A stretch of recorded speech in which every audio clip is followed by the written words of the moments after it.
আমাদের বাড়িতে দুর্ঘটনাটা ঘটার পরে দাদু এসেছিল আমাদের বাড়ি দেখতে যে কি থেকে কি হয়েছিল।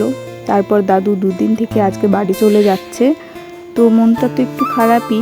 দাদু কাজের জন্য অনেকদিন আমাদের বাড়িতে আসতে পারেনি, এই দুর্ঘটনার জন্য একটু আশা হয়েছে, তাও তাড়াতাড়ি চলে যাচ্ছে। আজ প্রায় 4-5 দিন মতো হয়ে গেছে।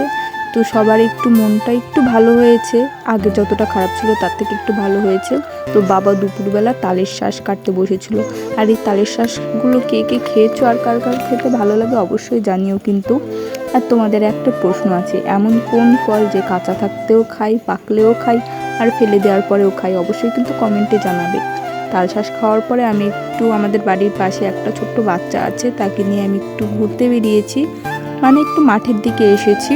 তো মাঠে আসলে না আমার সবসময় মনটা ভালো হয়ে যায়, এত সুন্দর ভিউ। আর জানো তো মাঠের পাশে ছোট্ট একটা বাগান আছে, আর সেই বাগানে বাচ্চারা এরকম ছোট ছোট ঘর বাড়ি বানিয়ে ওরা খেলা করে।